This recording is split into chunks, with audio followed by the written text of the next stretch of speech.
Welcome to Justice Insight Cam. Join us as we review factual police encounters documented by official body cameras. We look past the initial footage to evaluate the legal context, factual accuracy, and critical lessons within. Let us seek justice through clarity. Sir, after 58 years, your release is granted. You're free to go. Free at my age? I ain't been free since Kennedy was alive. Your son wanted to be here today, but he passed last winter. My boy's gone. He was 5 when they took me. The steel door didn't swing open the way it does in movies. It cracked, just enough for a rectangle of hallway light to spill across the floor, pale and indifferent, like the prison itself didn't want to admit anything had changed. A guard stood there with a clipboard, eyes trained on procedure, not emotion. "Mr. Booker," he said.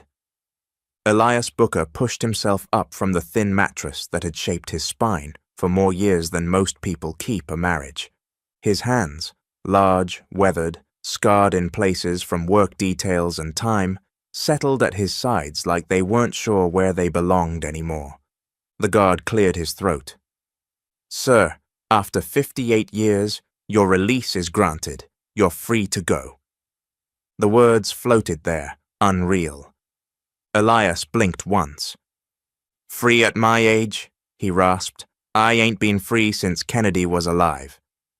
The guard's face flickered, something like discomfort, something like respect, something like guilt that had nowhere to land.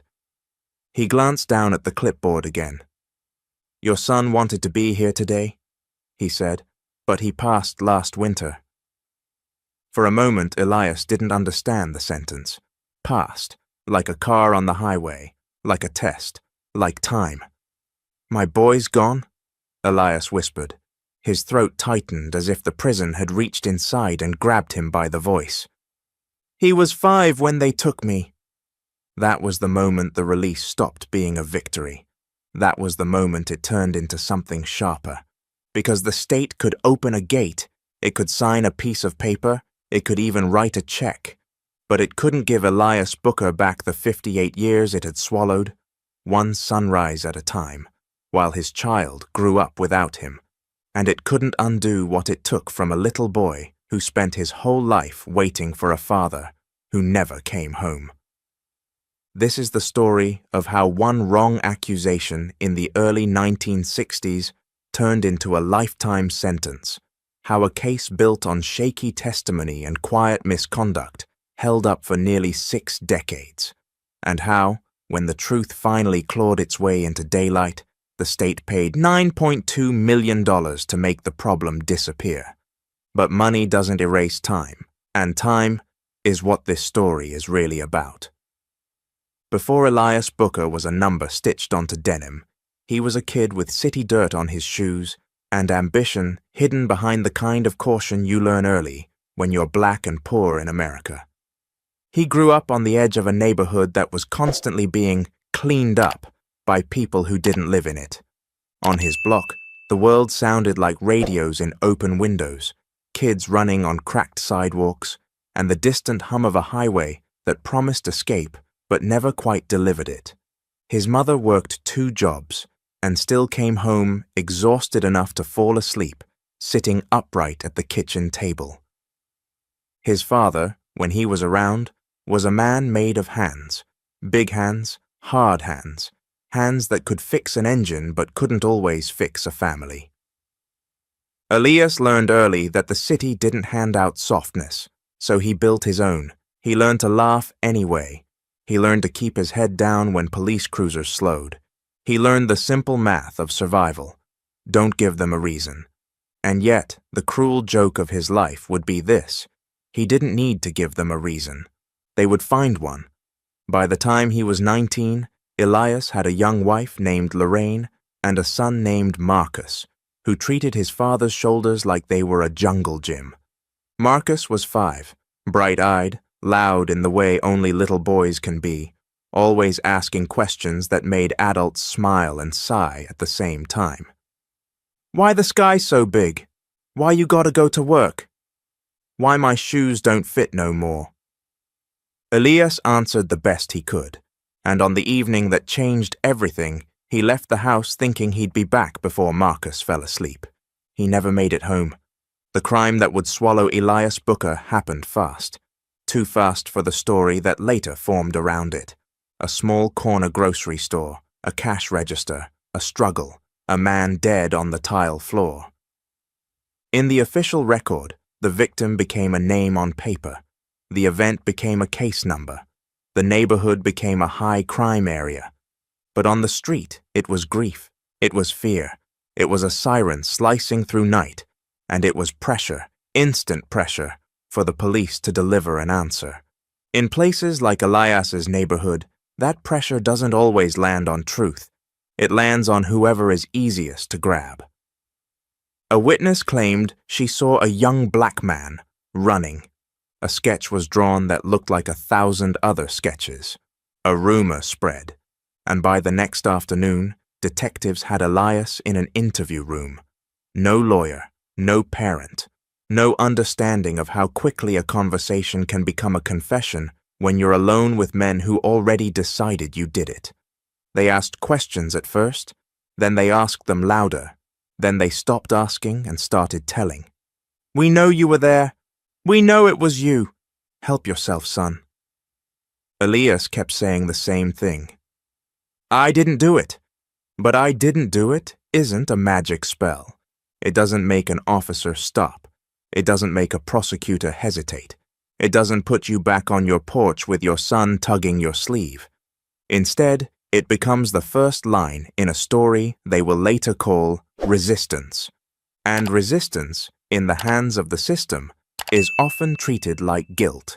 Elias was charged, then arraigned, then paraded in front of cameras like a solved problem. Lorraine saw his face on the evening news and dropped a plate. Marcus, 5 years old, watched his mother cry and didn't know why. All he knew was that his father stopped coming home. Here's what most people don't understand about wrongful convictions. They rarely look wrong at the beginning. They look tidy. They look official. They look like the system doing its job. That's what makes them so dangerous. In Elias's case, the trial was scheduled quickly. Too quickly for a public defender overloaded with files. Too quickly for anyone to dig into alternative suspects. Too quickly for a young black man with no money to understand what was happening to his life. The prosecution's case was simple. A witness identified him. A detective testified that Elias made statements that indicated knowledge of the crime. A prosecutor looked at the jury and said the words that have put innocent men in cages for a century. "Ladies and gentlemen, use your common sense." Common sense. As if the world is common. As if bias doesn't wear a suit. As if fear doesn't sit in the jury box. The witness, a woman who had been terrified, who saw a man running and later saw Elias in a lineup, pointed at him and said, "That's him." But the lineup was a mess. Elias stood out, different height, different hair, different posture. A lineup built less to test memory and more to confirm an arrest. The defense tried. They asked about lighting, distance, stress, but the witness was sure. And when a witness is sure, jurors listen, because certainty feels like truth, even when it isn't. Elias didn't take the stand, not because he didn't want to speak, because his lawyer told him the jury might not believe him. Imagine that, being told that your own voice could hurt you, being told that silence is safer than your story. The jury came back with a verdict: guilty, first-degree murder, life, and in a courtroom filled with strangers, Elias looked back and saw Lorraine holding Marcus on her hip. His son's face was pressed against her shoulder, little hands clutching her blouse, not understanding why grown-ups were saying words that made his mother shake. Elias tried to mouth something. He didn't know what. "Sorry, I love you, remember me." It all felt too small. The deputies took him away, and the world outside kept moving. Marcus grew, seasons turned, presidents changed, and Elias Booker began living in a place where time doesn't feel like time. It feels like waiting. Quick question for you, watching. Where are you watching from? City, state, country, drop it in the comments. And if stories like this matter to you, stories about power, bias, and the people who survive the cracks, hit like and subscribe. It tells the algorithm these cases deserve daylight, because what happens next is the part that most people never see, the part after the verdict, the part where the sentence becomes a life.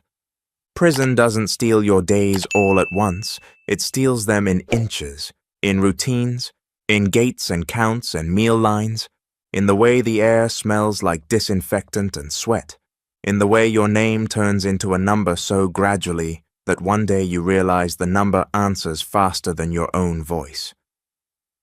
Elias arrived young, angry, still convinced that someone would see the mistake and fix it, because that's what you believe when you still believe the system is built to correct itself. Then the years began.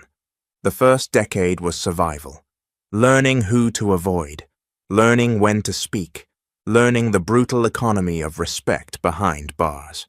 Elias worked in the laundry, then the kitchen, then the maintenance crew. He read everything he could get his hands on. History, Bible, old magazines with photos of cars that looked like spaceships compared to the ones he remembered. He watched the world shift through television screens mounted high in day rooms. Black and white became color. Civil rights marches became documentaries. Wars began and ended. Music changed. Slang changed. The hairstyles on TV became stranger and stranger, until one day, Elias realized that time was making him an outsider to the very language of the outside world. And through all of it, he wrote letters, at first to Lorraine, long letters about hope, about being strong, about Marcus. He asked what his son liked, what he wanted to be, if he was tall, if he still laughed. Lorraine wrote back at first, then less, not because she stopped loving him, because the world doesn't pause for incarcerated men. Bills don't pause. Loneliness doesn't pause. The pressure of raising a child alone doesn't pause. Their marriage frayed under a strain neither of them deserved. When Lorraine remarried, she didn't do it with cruelty. She did it with exhaustion. And she told Elias in a letter that shook his hands as he read it. "I can't keep living in a hallway," she wrote. "I need a room with a door." Elias understood. Understanding didn't make it hurt less, but it kept bitterness from turning into poison. Marcus still wrote, at first little drawings, crayon dinosaurs, stick figures, a house with a big sun over it. Then, as he got older, short notes. "Dad, I got an A. Dad, I made the team. Dad, I miss you." And then, in his teenage years, the letters changed again. They became angrier, because boys become men in a world that keeps asking them to do it without guidance. "Why you not here?" Marcus wrote once. Elias stared at that line for a long time.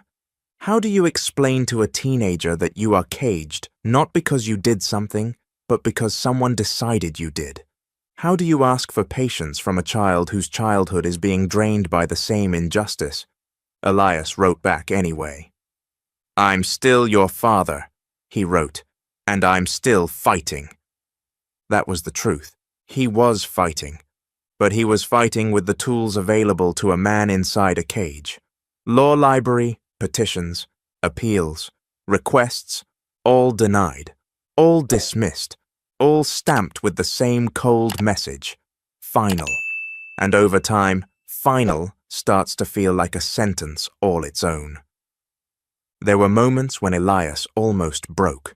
A riot in the yard that turned the air into smoke and screaming. A friend stabbed over a debt that should have been a conversation. A lockdown so long he forgot what moving freely felt like. There were funerals he couldn't attend. His mother died. He held the letter like it was a stone. His father died. He didn't cry at first. He went numb. Then the tears came in the shower where no one could see. And still, he kept one ritual. Every year, on Marcus's birthday, he wrote a letter. Even when Marcus stopped responding, even when the mail came back, even when silence became the loudest sound in his life. Because writing was proof he still existed. It was proof he hadn't surrendered to the idea that he was just a mistake that the system buried. Decades passed. And then, quietly, something changed. Not inside the prison, outside. The country began to talk, finally, about wrongful convictions, about eyewitness error, about coerced confessions, about prosecutors who hid evidence, about police departments that measured success in clearance rates, not truth. And in that new conversation, organizations formed. Law students took on cases, innocence clinics, non-profits, people who treated old files like living wounds. Elias's case file was thick, dusty, and almost forgotten. Almost. A young attorney named Nadia Reyes found it during a review of long-term incarceration cases. She didn't start with emotion, she started with questions. Why was the eyewitness identification so confident? Why didn't the defense challenge the lineup more aggressively? Why did the detective's notes have gaps? Why was there mention of a fingerprint at the scene, yet no fingerprint evidence introduced at trial? She requested records, then more, and when she finally sat across from Elias in the prison visiting room, glass between them, phones pressed to their ears, she saw something the file didn't capture. A man who had aged into his own patience, a man whose eyes were tired but still sharp. "Mr. Booker," Nadia said, "I can't promise anything, but I think something is off." Elias nodded slowly. "Everything was off," he replied. She didn't smile. "I mean on paper," she said, "in the evidence." Elias leaned forward. "I've been waiting for someone to care what's on paper," he said. Nadia dug, and digging is dangerous when the truth is buried on purpose. She found an old report that wasn't turned over to the defense, an early statement from a different witness who described the suspect as significantly taller than Elias. She found a note that suggested another man, an older man with a history of violence, had been seen near the store that night. She found the missing fingerprint reference. Then she found the most important thing of all, a property log showing that evidence from the crime scene had been collected and stored, including a piece of clothing with biological material. Biological material. In the 1960s, that meant nothing. In the modern world, it meant DNA. The prison didn't want to help. The state didn't want to reopen. The prosecutor's office responded with delay after delay. Because admitting a wrongful conviction doesn't just free one man. It threatens a whole narrative. It threatens careers. It threatens the illusion that the system is always right. But Nadia kept pushing. Court motions, public records, pressure. And after months that felt like years, she got an order. Testing allowed. Elias didn't celebrate. He didn't dare. Hope, for a man like him, was a knife you learned to hold carefully. The DNA results came back. Not a match. Not Elias. Someone else. Someone whose name had been in the system for years. Someone who had never been held accountable for the crime that stole Elias Booker's life. When Nadia told him, Elias didn't speak right away. He just sat there, phone against his ear, eyes fixed on a point beyond her shoulder. After a long silence, he whispered, "So I really been in here for nothing." Nadia's voice softened. "For nothing," she said. "Do you think you could forgive after that? If your entire adult life was taken by a lie, would you still know how to live without anger? Tell me what you think in the comments, because Elias wasn't done with anger yet. He was just about to aim it at the right place. The legal process didn't move like a rescue.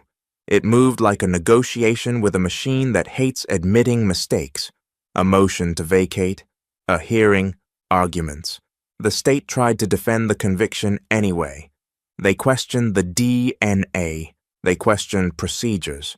They questioned time, as if time itself could turn innocence into guilt. But the evidence wasn't just DNA. It was the suppressed report, the flawed lineup, the pattern. and when the judge finally spoke, the courtroom held its breath. "Mr. Booker's conviction is hereby vacated," the judge said. "The charges are dismissed." Dismissed, a word that should have been said 58 years ago. Elias sat in a holding cell afterward, waiting for paperwork. He had imagined this moment 1,000 times. He thought it would feel like light. Instead, it felt like vertigo, because the world he was about to enter wasn't the world he left, and because the first thing he wanted to do, more than breathe fresh air, more than taste food not cooked by prison, was hold his son, a son who was already gone.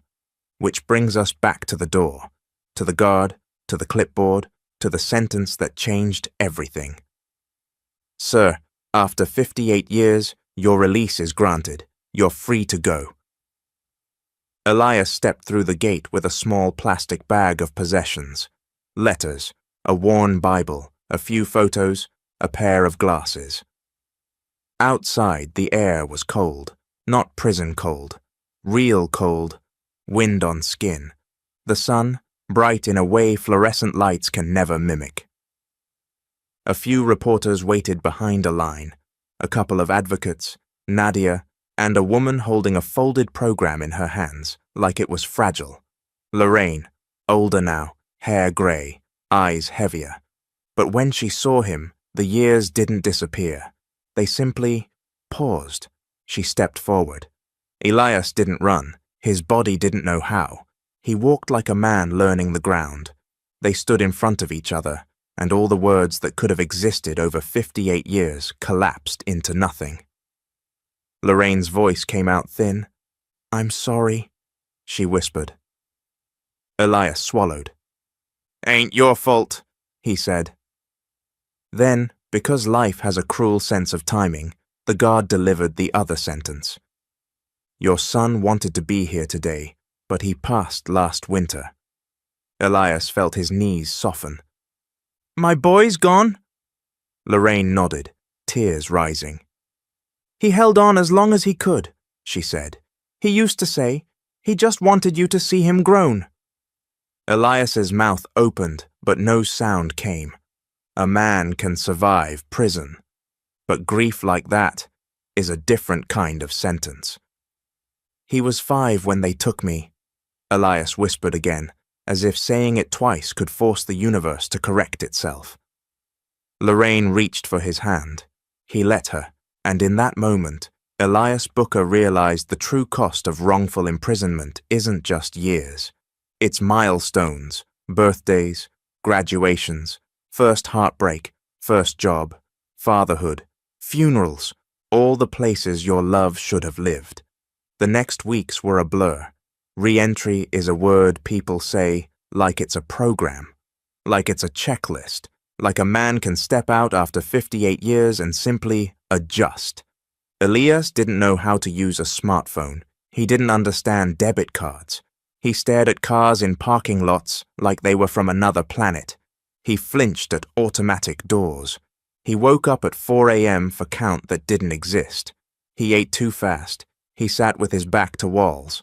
And every time he saw a little boy in a grocery store aisle, something in his chest twisted, because Marcus had been 5, and now Marcus was ashes.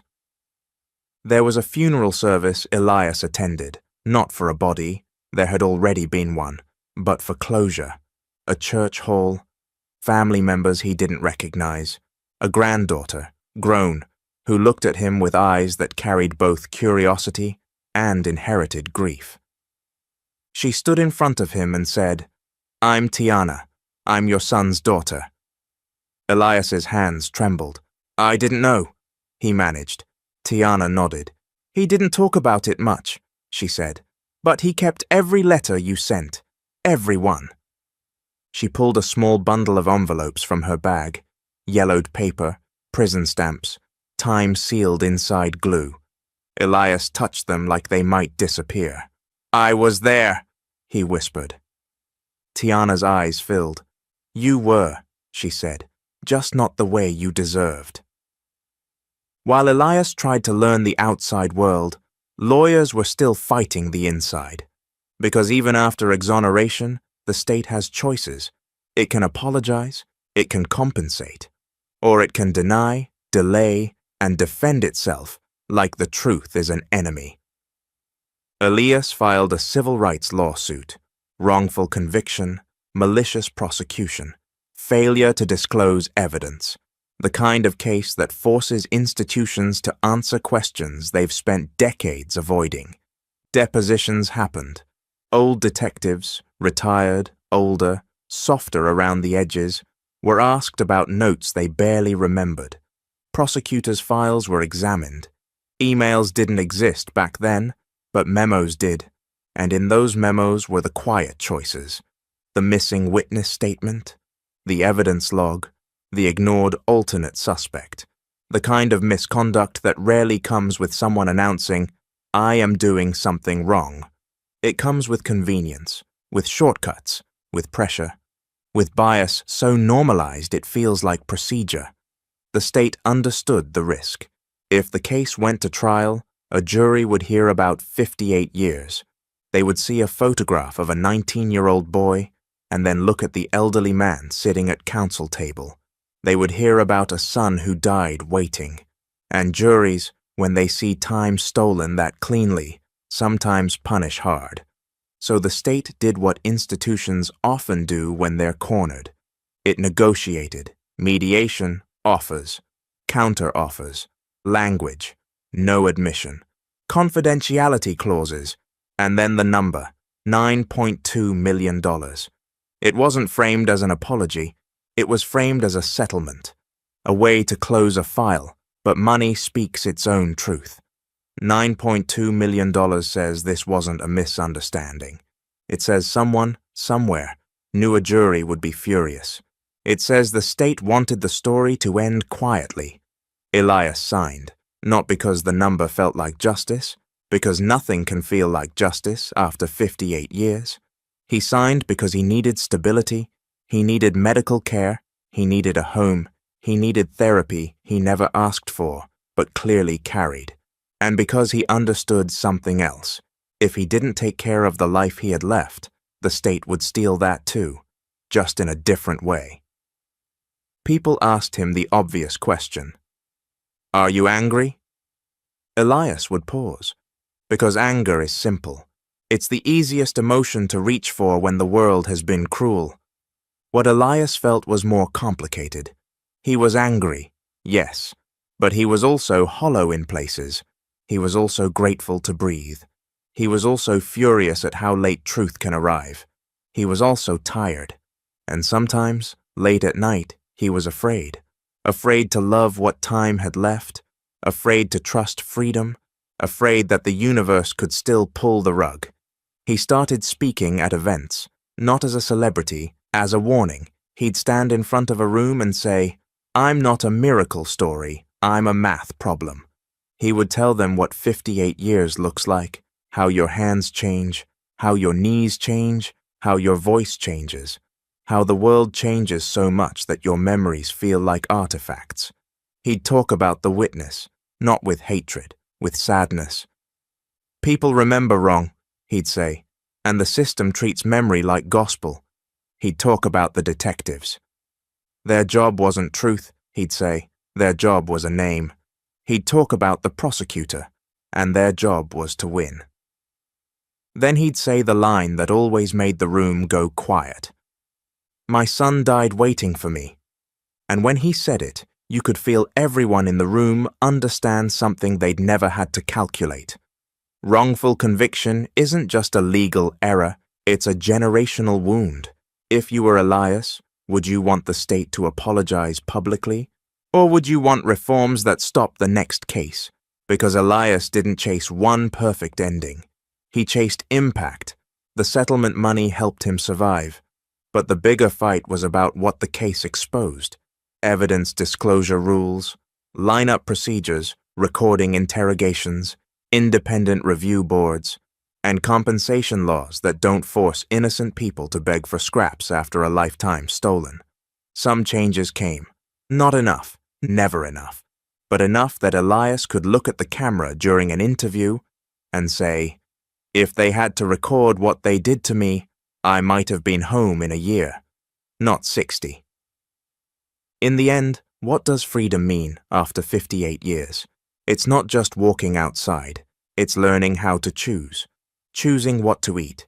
Choosing what to wear. Choosing when to sleep. Choosing silence. Choosing music. Choosing whether to open the blinds or keep them shut. Freedom, for Elias, came in small, almost embarrassing moments. Sitting in a car with the window down. Feeling wind. Hearing people laugh without a steel door between him and sound. Touching grass like it mattered. Going to a grocery store and being overwhelmed by the cereal aisle. Smiling at a child and not being watched like a threat. But freedom also came with a shadow. Because every time he tasted something sweet, there was a bitter aftertaste. Marcus should have been here. Marcus should have been the one to drive him. Marcus should have been the one to hug him at the gate. Marcus should have been the one to say, "Dad, you're home." Instead, Elias stood at a grave with a hand on cold stone, and he spoke softly to a son who couldn't answer. "I'm sorry I'm late," he whispered. The words weren't rational, but grief isn't rational. He stayed there a long time. Then he turned away, because time, no matter how cruel, keeps moving. So here's the question this story leaves us with. What does a state owe a person after it steals their life? Is $9.2 million enough for 58 years?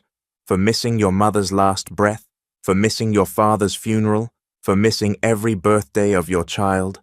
For stepping into freedom and hearing on the same day that the person you lived for is gone? Maybe you'll say no. Maybe you'll say no number can ever be enough. And you'd be right, because justice isn't supposed to be a payout. It's supposed to be prevention. It's supposed to be truth. It's supposed to be the system doing the hard work before it ruins somebody. Elias Booker walked out after 58 years. He got his name back, he got daylight, he got a check, but the story doesn't end clean. It ends honestly, with a man standing in the middle of a world that moved on without him, holding the weight of time in his hands, and proving something that should terrify all of us. If this can happen to him, it can happen to anyone. And the only reason we hear about cases like his is because someone kept digging. Someone kept asking. Someone refused to let a file stay closed. So the next time you hear someone talk about a conviction like it's automatically truth, remember Elias. Remember that a verdict can be wrong. Remember that certainty can be manufactured. Remember that final can be overturned. And remember that freedom, when it comes after a lifetime, isn't always a celebration. Sometimes it's a door cracking open and a man stepping through it, into a world that owes him everything and can only offer money. And still, he walks, because even late freedom is still a refusal to be buried by a lie. Thanks for staying until the end. If this review offered a fresh viewpoint, please like, share, and subscribe to Justice Insight Cam. Stay alert, stay out of harm's way, and we will catch you next episode.